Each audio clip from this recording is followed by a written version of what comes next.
اللہ رب العزت کی نعمتیں ہمارے اوپر اس قدر ہیں کہ ہم ان کو شمار بھی نہیں کر سکتے. اگر گننا چاہیں تو گن بھی نہیں سکتے. پروردگار عالم نے فرما دیا وَإِن تَعُدُّوا نِعْمَتَ اللَّهِ لَا تُحْصُوهَا. اگر تم اللہ تعالیٰ کی نعمتوں کو گننا چاہو تو اس کی نعمتوں کو گن بھی نہیں سکتے. تو ان گنت نعمتیں اللہ رب العزت نے عطا فرمائی، مگر عام نعمتوں کے عطا کرنے پر احسان نہیں دکھلایا. یہ نہیں کہا تمہیں بیماری دی، تمہیں سماعت دی، گویائی دی، عقل کی دولت سے نوازا، اچھی صحت دی، اولاد دی. کسی نعمت پر احسان نہیں دکھلایا. تمہارے لیے زمین میں روزی رکھی، سورج کو روشن کیا، چاند کی روشنی سے فائدہ پہنچایا، دریا جاری کیے، ہوا چلا دی، تمہارے لیے سبزیاں پیدا کی، پھل پھول پیدا کیے، پرندے تمہارے لیے پیدا کیے، زمین کو فرش بنا دیا، آسمان کو چھت بنا دیا. اتنی بڑی بڑی اللہ رب العزت کی نعمتیں ہیں، مگر اللہ رب العزت نے کسی نعمت پر احسان نہیں دکھلایا. ایک نعمت ایسی ہے کہ جب پروردگار نے عطا کی تو اس کو دیکھ کے مزہ آیا. اس نعمت پر اللہ رب العزت نے احسان بھی دکھلایا اور فرمایا لقد من اللہ علی المؤمنین اذ بعث فیہم رسولا. تحقیق اللہ رب العزت نے ایمان والوں پر احسان فرمایا، ان نے اپنے رسول کو مبعوث فرمایا. تو نبی علیہ السلام کے دنیا میں تشریف لانے پر اللہ رب العزت نے احسان دکھلایا. یہ وہ نعمت ہے کہ اس کے ہم پندہ سے دوسری نعمت نہیں. ایسی نعمت ہم ساری زندگی اللہ رب العزت کا شکر ادا کرتے رہے کہ اے مالک آپ نے ہمیں اپنے محبوب کی امت میں سے بنایا تو ہم اس نعمت کا شکر ادا نہ کریں. نبی علیہ السلام فقط مسلمانوں کے لیے نہیں، انسانوں کے لیے نہیں، جہانوں کے لیے رحمت بن کر تشریف لایا. ارشاد فرمایا وما ارسلناک الا رحمۃ للعالمین. اے محبوب ہم نے آپ کو تمام جہانوں کے لیے رحمت بنا کر دے. سراپا رحمت. تو آپ کی تشریف آوری ہمارے لیے باعث رحمت بن.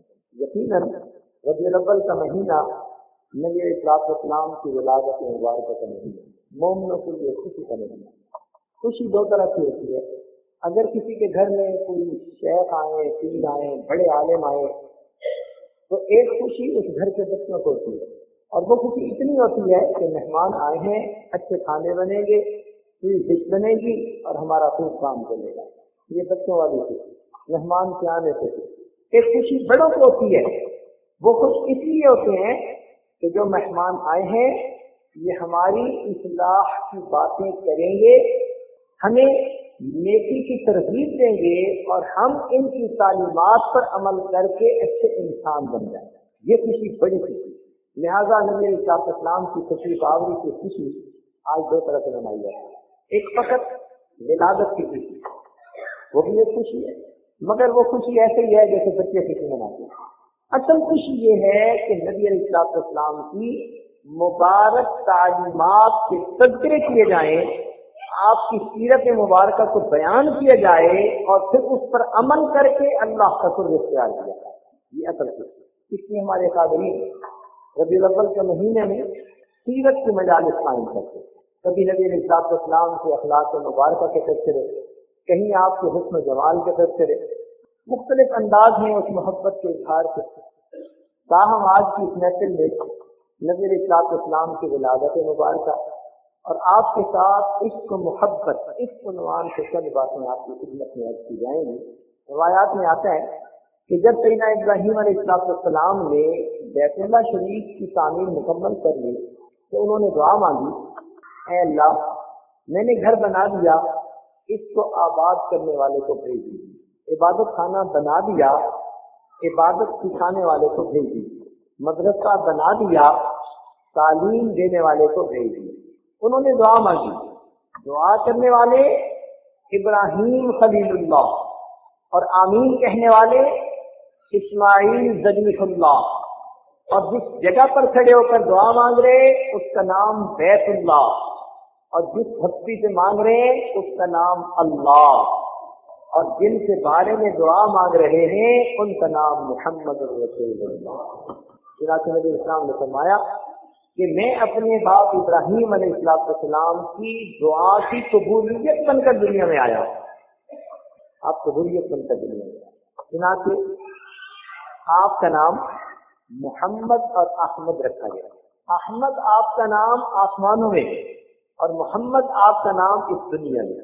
پیدائش سے پہلے آپ کے تذکرے ہوئے تو انبیاء نے کہا یأتی من بعد اسمہ احمد، احمد نام سے پکارا گیا، اور جب دنیا میں تشریف لائے تو محمد کے نام سے آپ نے شہرت پائی۔ یہ دونوں نام بڑے پیارے، محمد کا کیا مطلب، احمد کا کیا مطلب، یہ ہر مومن کو پتا ہونا چاہیے۔ احمد کا مطلب وہ ذات جس نے اللہ رب العزت کی سب سے زیادہ تعریفیں بیان کی ہو، اتنی تعریف کوئی اور کر نہ سکا۔ پوری کائنات میں سب سے زیادہ اللہ رب العزت کی تعریفیں کرنے والی ہستی وہ کون ہے؟ رسول اللہ صلی اللہ علیہ وسلم۔ جتنی آپ نے اللہ تعالیٰ کی تعریفیں کی اتنی تعریف کوئی اور نہیں ہے۔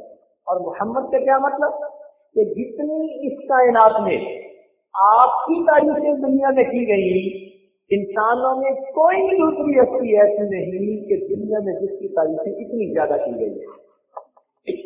تو آپ نے اللہ رب العزت کی سب سے زیادہ تعریفیں کی، اور دوسرے لفظوں میں اللہ نے اس دنیا میں سب سے زیادہ تعریفیں آپ کی کری ہیں۔ احمد بھی ہیں، محمد، یہ نام آپ سے پہلے کسی نے نہیں رکھا۔ اللہ رب العزت نے اپنے محبوب کے لیے ناموں کو خاص رکھا، ایسے پیارے نام اللہ اکبر کرتے۔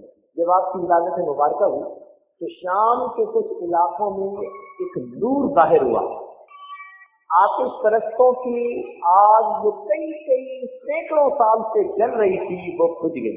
بیت اللہ شریف کے اندر رکھے ہوئے بت ڈھونڈے آ کر گرے، اس طرح کے محل کے 14 کنگرے نیچے آ کر گر گئے۔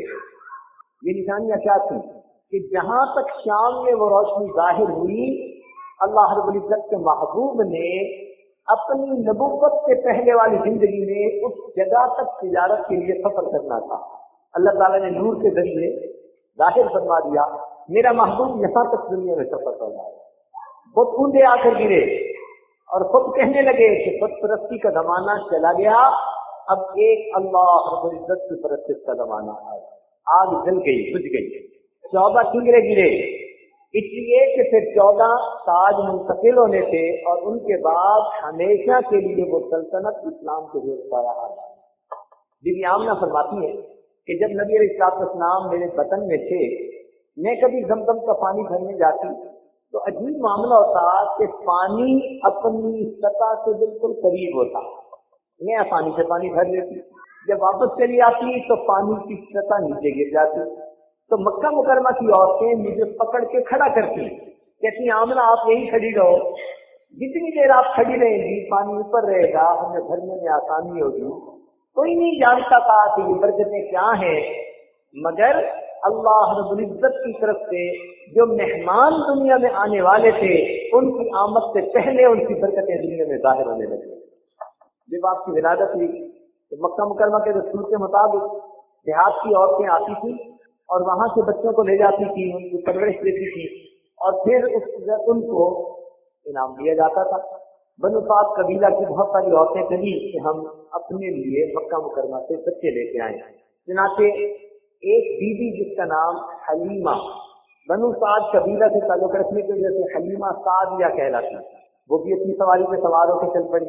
ان کی سواری کمزور تھی، گھر میں ذرا رزق کی تنگی تھی، چند بکریاں تھیں وہ بھی کمزور ہو چکی تھی، دودھ بھی پورا نہیں دیتی تھی، اور وہ اس امید سے نکل پڑی کہ مجھے کوئی بچہ اچھا مل جائے، اس کی تربیت کروں گی، پرورش کروں گی، پھر اس کے والد میرے لیے بہت سارا انعام دیں گے تو کچھ میری گزران میں آسانی ہو جائے۔ مگر راستے میں دوسری عورتوں کی سواریاں آگے نکل گئی، ان کی سواری پیچھے رہ گئی۔ اب بنا کیا کہ مکہ مکرمہ میں جو بڑے بڑے رؤساء عمراء کے بچے تھے وہ ان عورتوں نے گودوں میں اٹھا لی۔ جو عورت نبی علیہ السلام کو لینے کے لیے آتی تو وہ سنتی کہ آپ کو یتیم ہے، آپ کے والد دنیا سے پردہ فرما چکے، تو وہ سوچتی کہ اس بچے کو پالنے پر مجھے کچھ نہیں ملے گا، تو وہ ان کو چھوڑ کر کسی اور طرف چلی جائے۔ اب حلیمہ سعدیہ جب آئیں تو ان کے پاس نبی علیہ السلام کا جو آیت تھا، ان کے دل میں خیال آیا وہ بچہ یتیم ہے، میں ذرا دیکھوں تو صحیح کہ اس کی صورت کیسی ہے۔ حدیث پاک میں آتا ہے جیسے ہی انہوں نے چادر اتاری، آپ لیٹے ہوئے تھے، اس پر چادر آئی، جیسے اس نے چادر ہٹائی تو نبی علیہ السلام نے اپنی مبارک آنکھیں کھولی اور ان کو دیکھ کر مسکرائے۔ حلیمہ سعدیہ فرماتی ہیں آپ کی مسکراہٹ نے میرے دل کو مو لیا، میں نے دل میں سوچا حلیمہ تجھے پیسے تو زیادہ نہیں ملیں گے لیکن اس بچے کی مسکراہٹیں تیری زندگی میں خوشیاں پیدا کر دیں گی۔ میں نے بے اختیار بچے کو اٹھایا، اپنے سینے سے لگایا، میں نے اپنے خامن کو بتایا، اس نے بھی کہا بہت اچھا۔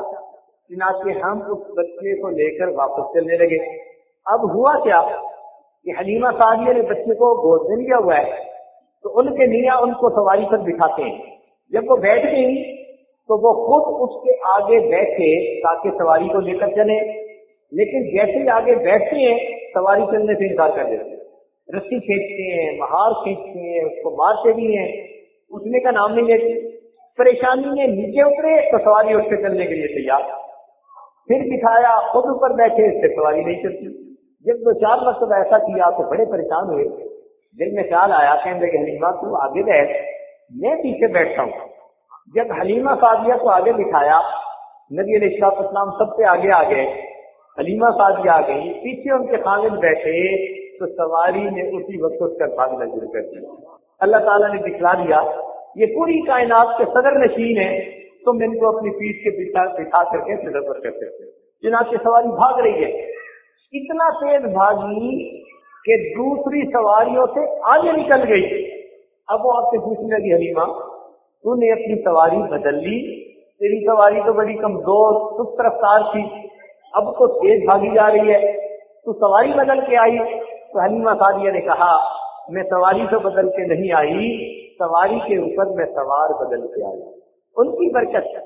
اچھا حلیمہ سعدیہ کا دل بوجھ گیا تھا، جان گیا تھا کہ یہ بچہ برکتوں والا ہے، ان کو قدم قدم سے برکتیں نظر آ رہی تھی۔ چنانچہ وہ جب اپنے گھر میں واپس آئیں کیا دیکھتی ہیں کہ ان کی مریل قسم کی جو بکریاں تھیں ان کے تھن بھی دودھ سے بھرے ہوئے، سب گھر والوں نے دودھ دیا۔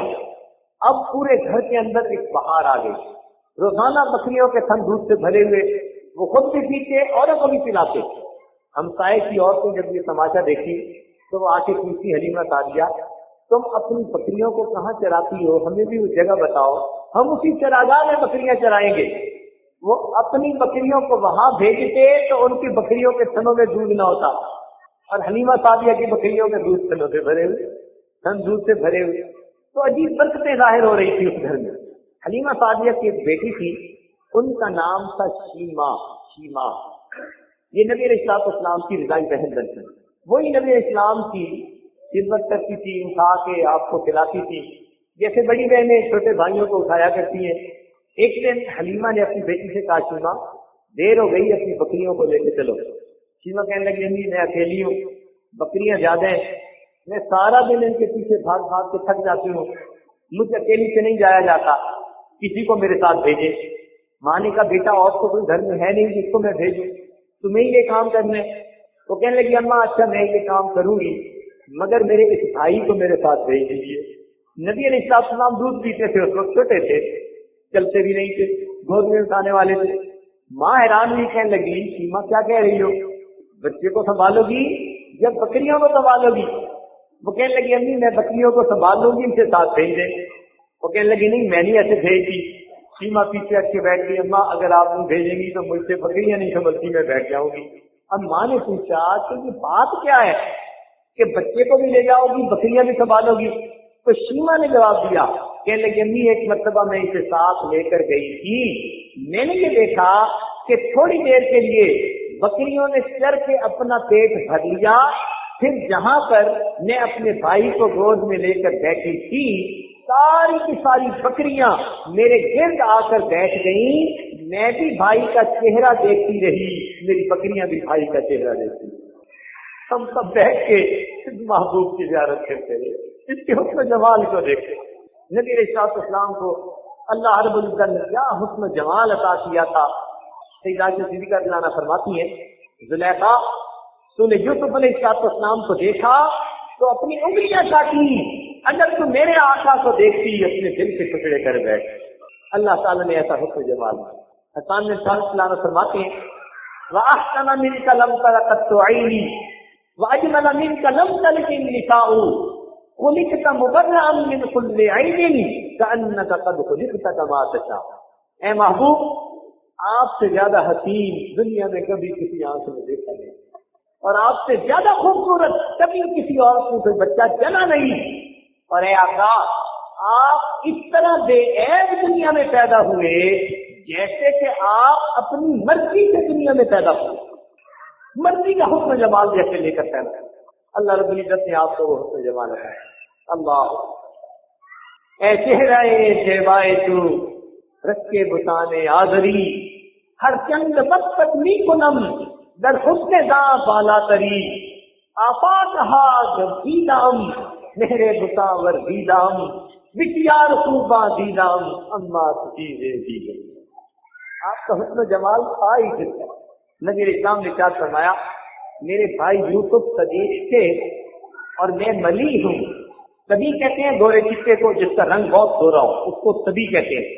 رنگ گورا ہونا اور چیز ہے، نقش نین کا خوبصورت ہونا یہ اور چیز ہے، لیکن ملی کہتے ہیں جس کا نمکین چہرہ ہو، ایک دفعہ بندہ دیکھے تو دوسری دفعہ دیکھے بغیر چین نہ آئے، جس میں کشش ہو، جو دلوں کو کھینچے، جس کو جاذب نظر کہتے ہیں کہ بندہ متاثر ہوئے بغیر رہ نہیں سکتا، اس کو اردو میں نمکین چہرہ کہتے ہیں۔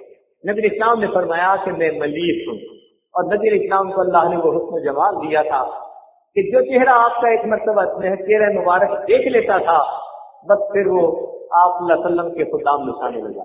صحابہ کرام کی جماعت نبی علیہ السلام کے عشاق کی جماعت، تو نبی علیہ السلام کو اللہ نے ایسا حسن و جمال عطا کیا۔ سیدہ صدیقہ عنہ فرماتی ہے کہ میں نے نبی علیہ السلام کی مبارک آنکھوں میں وہ حیا دیکھی جو میں نے مدینہ کی کنواری لڑکیوں کی آنکھوں میں بھی نہیں دیکھی۔ آنکھوں میں وہ حیا تھی، چہرے پہ وہ نور تھا، ایک نظر پڑتی تھی انسان اپنا دل دے بیٹھتا۔ اللہ چنانچہ ایک صحابی نبی علیہ السلام کی خدمت سے حاضر ہونے کے لیے آئے، مسجد کے دروازے پر کھڑے ہیں۔ کچھ قدرتی بات کے رخ ایسا تھا کہ نبی علیہ السلام تشریف فرمائے اور آپ کے پیچھے چودھری کا چاند آسمان پر ہے۔ وہ صحابی کہتے ہیں کہ میں نبی علیہ السلام کے چہرے انور کو دیکھتا اور کبھی میں اس چاند کو دیکھتا، کبھی چہرے انور کو دیکھتا، کبھی چاند کو دیکھتا۔ میں تھوڑی دیر دونوں طرف دیکھتا رہا، بالآخر میرے دل نے یہ فیصلہ کیا کہ اے آسمان کے چاند، دنیا تیرے حسن و جمال کے تذکرے کرتی ہے، لیکن ہمارے عرب کا چاند تو تجھ سے بھی زیادہ خوبصورت ہے۔ چاند سے تشبیہ دینا یہ کہاں انصاف ہے، چاند سے تشبیہ دینا یہ کہاں انصاف ہے، چاند کے منہ پہ چھائیاں میرے مدنی کا چہرہ تھا۔ اللہ رب العزت نے وہ حسن و جمال عطا کر دیا۔ نازاں ہے جس پہ حسن وہ حسن رسول ہے، حسن تو بھی ناز ہے، نازاں ہے جس پہ حسن وہ حسن رسول ہے، یہ کہکشاں تو آپ کے قدموں کی دھول ہے، اے کاروان شوق یہاں پر کے بن چلو، طیبہ کے راستے کا تو کانٹا بھی پھول ہے۔ نبی علیہ السلام کو اللہ نے وہ حسن جمال لگا۔ اللہ چنانچہ بعض صحابہ ایسے تھے جنہوں نے یہ قسمیں کھائی ہوئی تھی، ہم صبح اٹھیں گے تو آنکھیں اس وقت کھولیں گے جب ہماری سب سے پہلی نگاہیں نبی اسلام کے چہرے انور پر پڑیں گی۔ حیران ہوتے ہیں انہوں نے یہ قسمیں کیسے پوری کی ہوئی۔ چنانچہ اٹھنے کے بعد آنکھ نہیں کھولتے تھے، بچہ ان کو پکڑ کے لے کے آتا، نبی اسلام کے سامنے حاضر ہوتے اور آنکھ کھولتے اور چہرے انور پر سب سے پہلی نظر آتی۔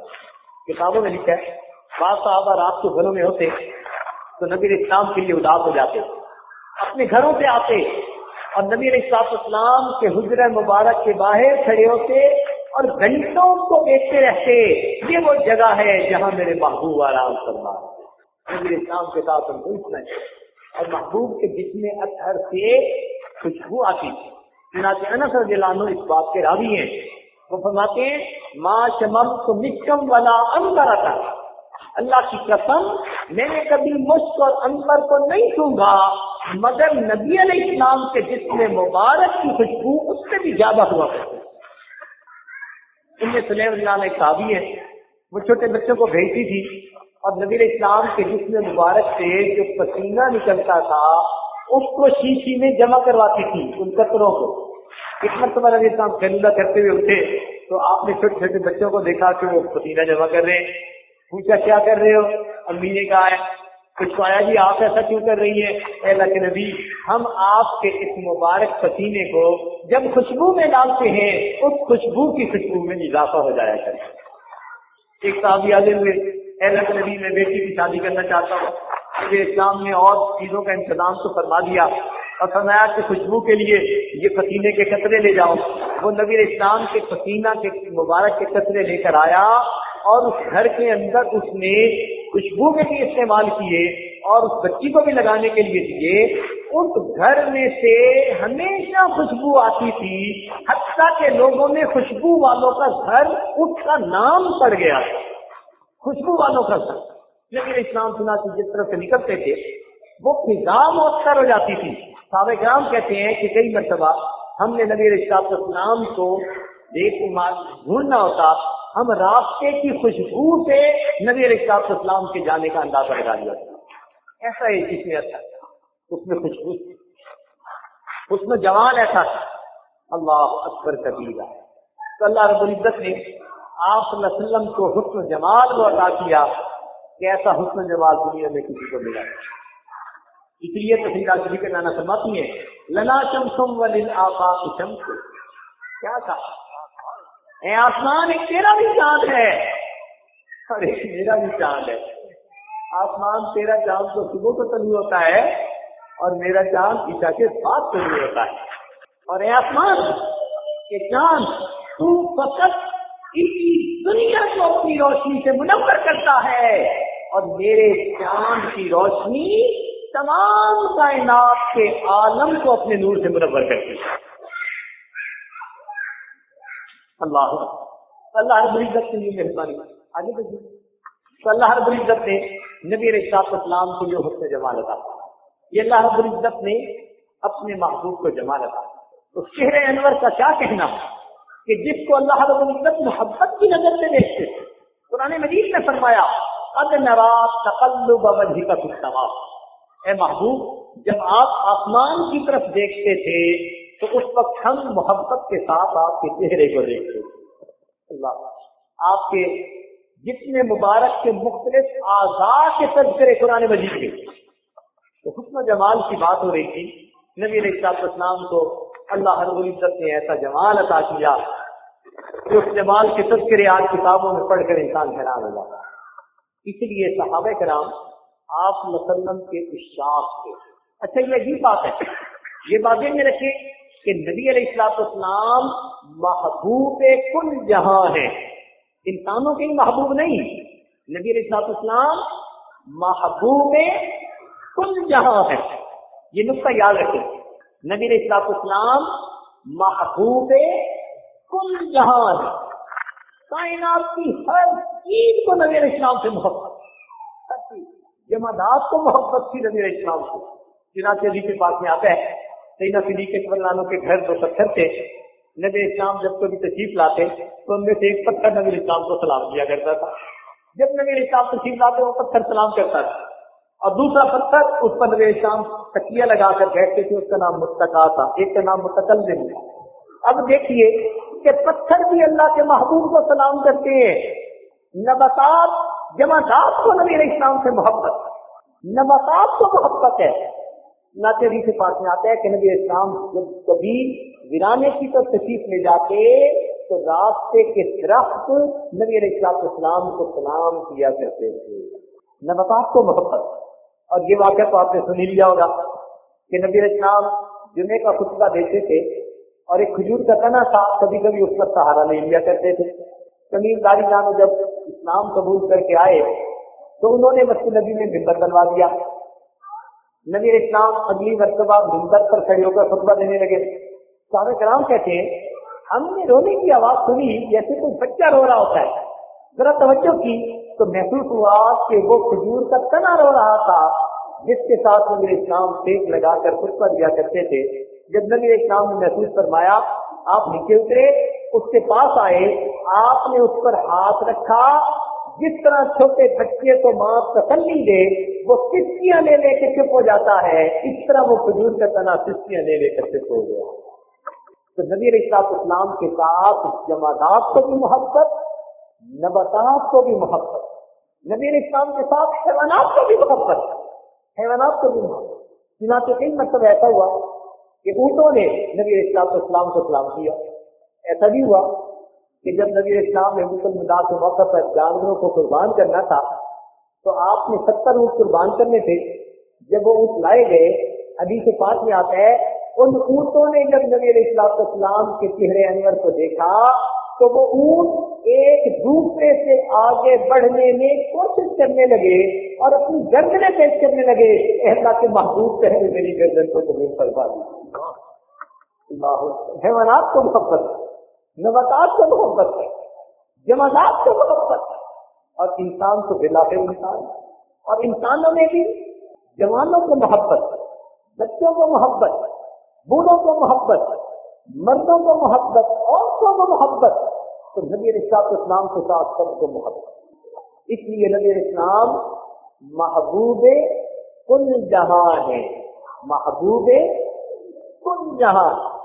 صحابہ کو کیسی محبت تھی، سبحان اللہ۔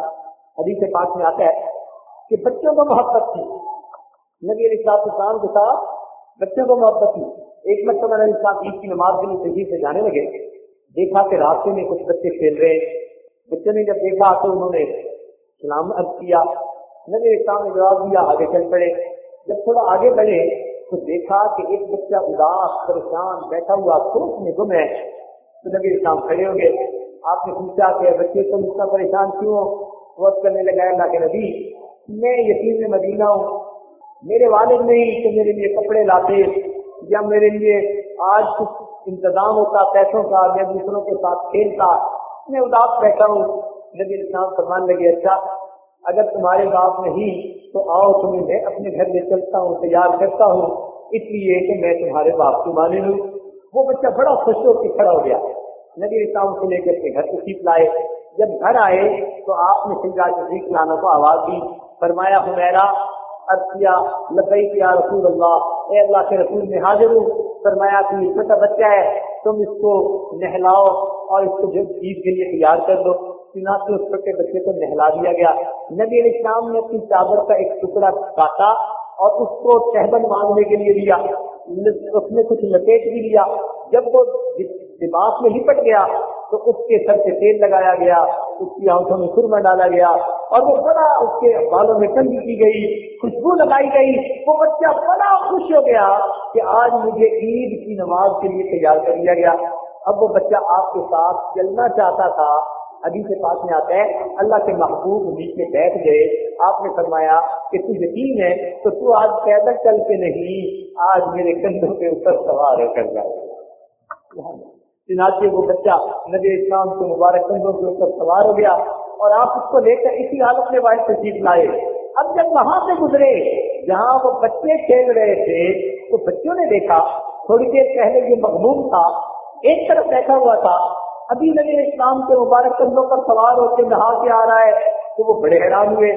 اتنے میں اس بچے نے کہا کہ دیکھو مجھے نبی علیہ السلام کے گھر میں نہلایا گیا، تیار کیا گیا اور مجھے اس کے کپڑے پہنائے گئے، اللہ کے نبی مجھے عید کی نماز کے لیے لے کے جا رہے ہیں۔ جب اس بچے نے یہ کہا تو یہ جو کھیلنے والے بچے تھے ان بچے ایک بچے نے ٹھنڈی سانس لی اور کہنے لگا کاش میں یتیم ہوتا اور اللہ کے نبی آج مجھے بھی اپنے کندھوں پر سوار کروا لیتے۔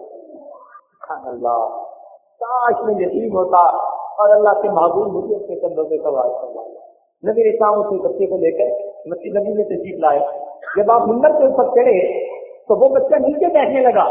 حدیث پاک میں آتے آپ نے سمجھا نہیں تو نیچے نہیں بیٹھے گا، جہاں آپ تشریف فرما تھے آپ نے یتیم بچے کو اپنے پاس بٹھایا اور پھر اس کے سر پر شفقت رکھا اور فرمایا کہ جو یتیم بچے کی کفالت کرے یا محبت کی وجہ سے اس کے سر کے اوپر شفقت کا ہاتھ رکھے، اس کے ہاتھ کے نیچے جتنے بال ہوں گے اللہ تعالیٰ اتنی نیکیاں اس کے نام اعمال میں عطا فرما دیں گے۔ تو بچوں پر یہ اسلام کے ساتھ ایسی محبت، حیران ہوتے سیدہ اسماء رضی اللہ تعالیٰ عنہ صدیق عنہ کی بڑی بیٹی عائشہ صدیقہ رضی اللہ تعالیٰ عنہ کی بڑی بہن، جب ہجرت کے موقع پر سیدنا صدیق عنہ چلے تو آپ نے اپنی بیٹی کو کہا کہ بیٹی کچھ چھوٹی ہے، ہم سارے طور میں رہیں گے 2 دن، تم وہاں ہمیں کھانا پہنچا دینا، کیونکہ تم چھوٹی ہو، کسی کو اتنا تمہارا پتہ بھی نہیں چلے گا۔ چنانچہ سیدہ اسماء 1 دن تو کھانا پہنچا کے آئی، جب دوسرے دن گئی تو نبی علیہ السلام نے دیکھا کہ چہرہ مغموم ہے، ماتھے کے اوپر چوٹی لگی ہوئی ہے، تو نبی علیہ السلام نے فرمایا اسماء تجھے کیا ہوا؟ تو آج بڑی غمزدہ معلوم ہوتی ہے۔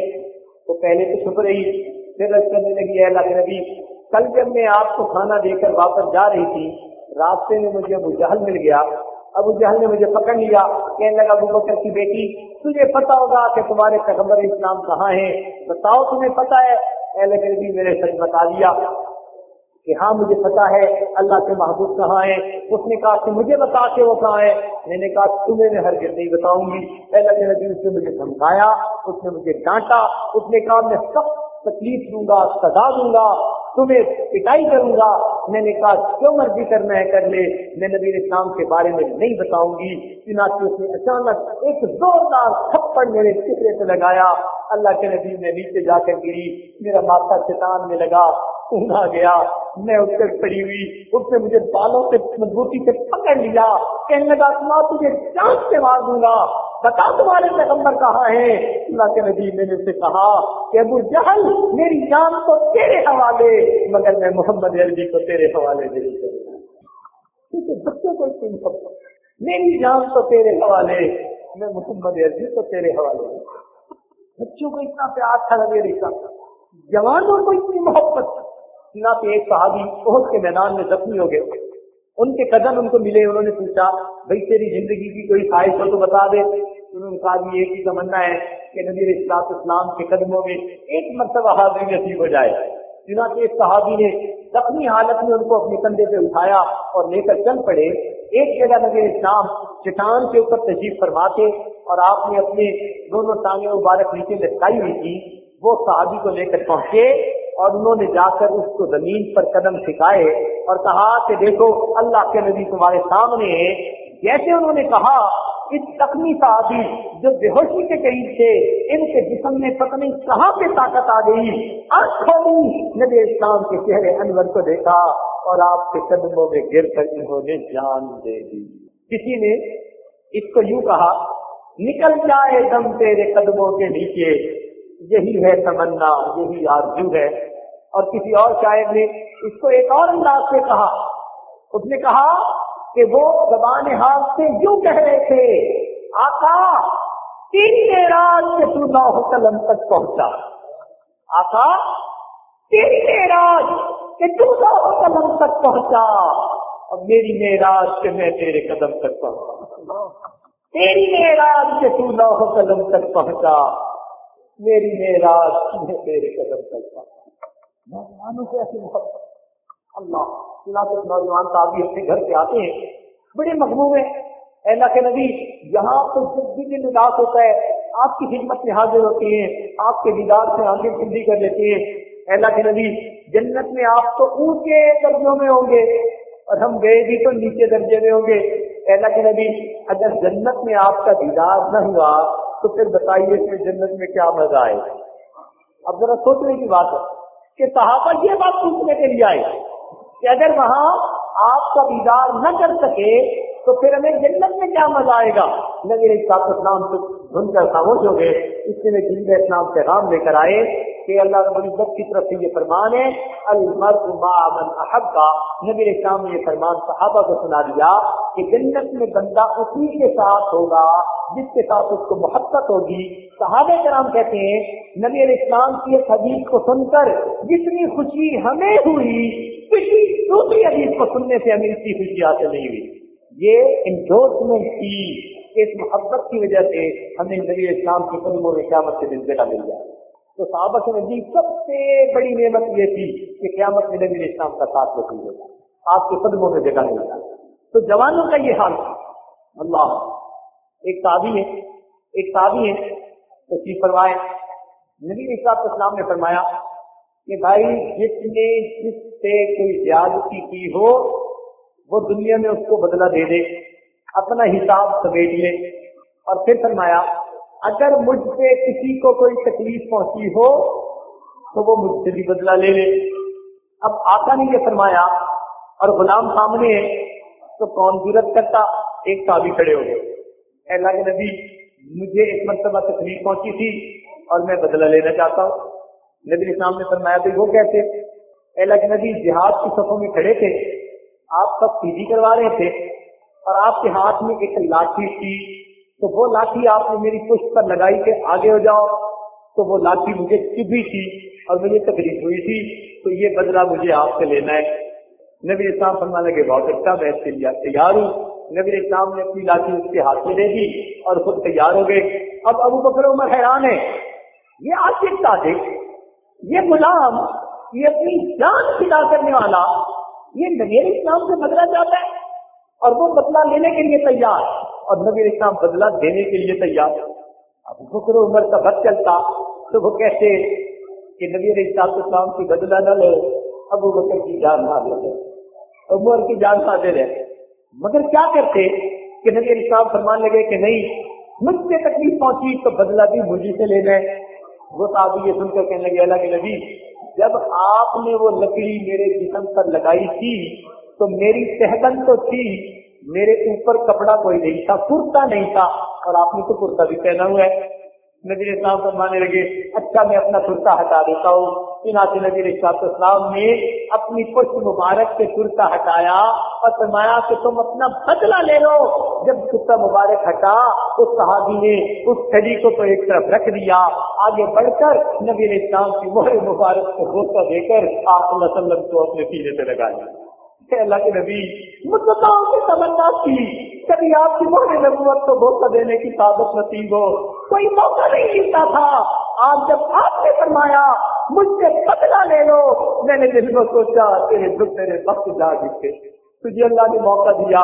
اے اللہ کے نبی بہانا تھا آپ کی مہر نبوت کو بوسہ دینے کا، ورنہ غلام کو کہاں ضرورت ہے، آپ سے ہی اپنے بدلے کا دعوت۔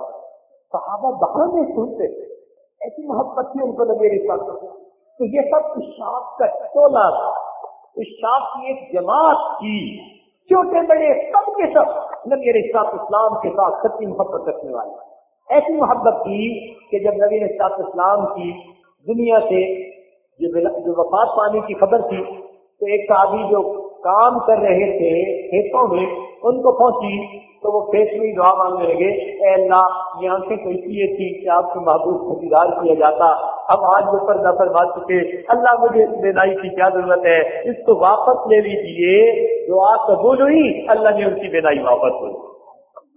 اللہ ایسی محبت کی صحابہ حیران ہوتے، جان فدا کرنے والے مردوں کو بھی تھی عورتوں کو بھی تھی۔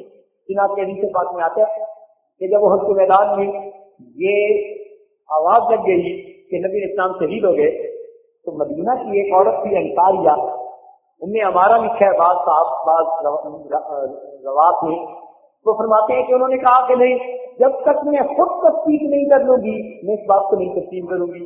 چنانچہ وہ اپنے گھر سے نکلی، میدان احد میں گئی، ایک صحابی ملے، ان سے پوچھتی ہیں ماں بال محمد صلی اللہ علیہ وسلم کے بارے میں کچھ بتا دیجیے، کیا حال ہے آپ کا؟ انہوں نے فرمایا مجھے تو پتہ نہیں، البتہ میں نے تیرے بیٹے کو فلاں جگہ شہید ہوتے ہوئے دیکھا۔ اب جس عورت کو بیٹے جوان بیٹے کی شہادت کی خبر ملے تو اس کے جسم میں بجلی کی لہر دوڑ جاتی ہے، مگر یہ عورت کب سے مسیح ہوتی اور آگے بڑھتی ہے۔ دوسرے صحابی سے پوچھا ماں بال محمد صلی اللہ علیہ وسلم کا کیا حال ہے؟ میں کا پتہ نہیں، البتہ میں نے تیرے بھائی کو فلاں جگہ شہید ہوتے دیکھا۔ یہ پھر تک سے مت نہیں ہوتی، آگے بڑھ کر پھر کسی اور سے پوچھتی ہے ماں بال محمد صلی اللہ علیہ وسلم کا کیا حال؟ انہوں نے کہا پتہ نہیں، میں نے تیرے شوہر کو فلاں جگہ شہید پڑے دیکھا ہے۔ وہ جو ہے اس پر بھی کب سے مت نہیں ہوتی اور آگے بڑھی اور پوچھتی ہے چوتھے صحابی سے کہ نبی علیہ السلام کے بارے میں بتا دیجیے۔ انہوں نے کہا نبی علیہ السلام تو فلاں جگہ شیطان پر تشریف فرما ہے۔ وہ آئیں، نبی علیہ السلام کے قریب اپنی سواری سے اتر گئی اور نبی علیہ السلام کی چادر مبارک کا کونا پکڑ کر کہنے لگی کل مصیبت بعد محمد جلل،